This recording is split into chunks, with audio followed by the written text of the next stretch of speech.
Hello, everybody. This is Steve Douglas in the CBC television booth on top of Empire Stadium in Vancouver. And this is the opening of what we hope will be a tremendous afternoon. Saturday, August 7th, 1954. 35,000 spectators filled Empire Stadium. At home, hundreds of thousands watched and listened as the Miracle Mile unfolded live from Vancouver.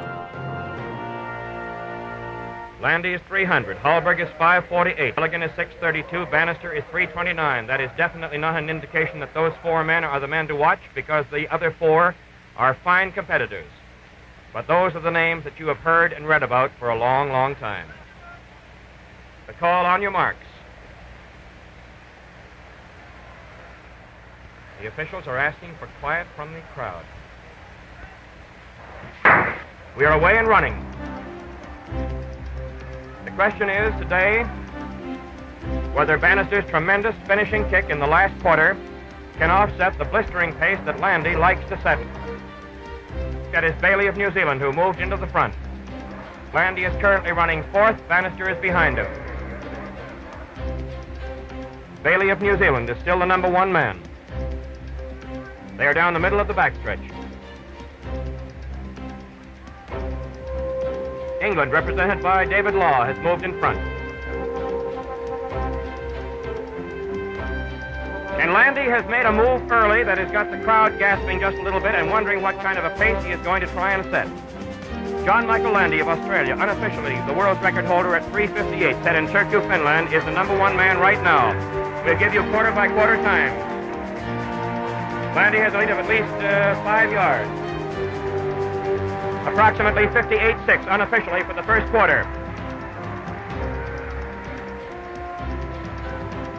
So the race develops now. Is Landy going to hold this all the way around? And if he does, can he offset Bannister's tremendous last quarter? Bannister actually in a slow mile race at one time 53 and 8/10 seconds for the last lap. A colossal final quarter.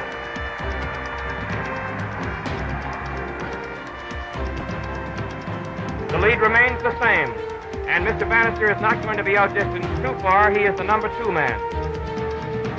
Landy is holding it, coming around the turn. If anything, it may have been lengthened just a little bit.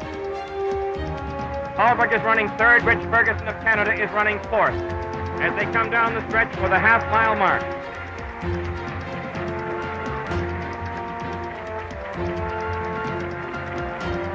Landy, Bannister, Rich Ferguson of Canada, and Hallberg fourth.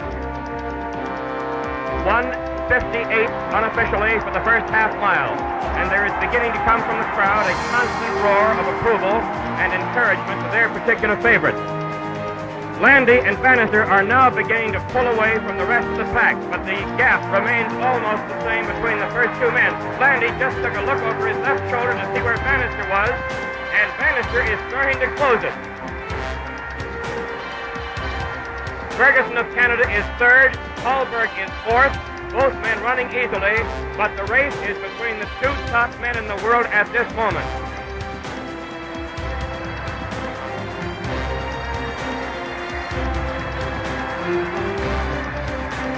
The gap is cut now to about 3 or 4 strides, and Bannister is beginning to make a move at Landy.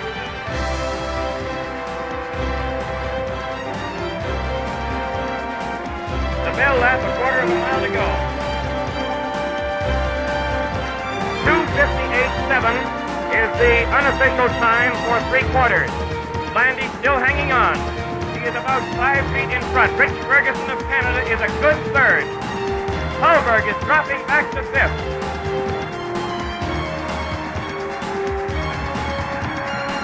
Landy is putting it on now as well as Bannister. It is very definitely a two-man race. The gap is about 5 feet, no more.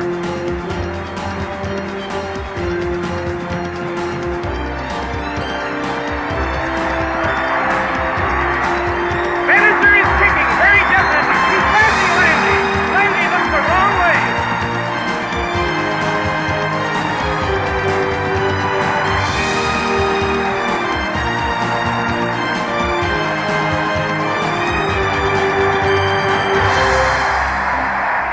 Dr. Roger Gilbert Bannister of England over John Michael Landy of Australia, 1-2.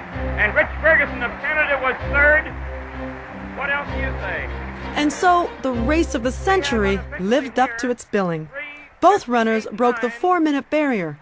It truly was a miracle mile. Is definitely unofficial. Your time, 3:58 and 8/10, is about the fastest you've ever run. Have you ever run that fast in competition before? No, that's the fastest time I've ever done. You find, Doctor, that running in competition, you will get a faster time or a slower time than Yes. On time trials? Oh, always. Always it's faster to run against an opponent. It's only that in England it's not easy to come across an opponent who can do a 2:57 3/4 mile as John Landy did today. And there's no doubt that my great respect for him as an athlete, well, one of the greatest milers in the world, made me bring the very most out of myself. He's a very great runner.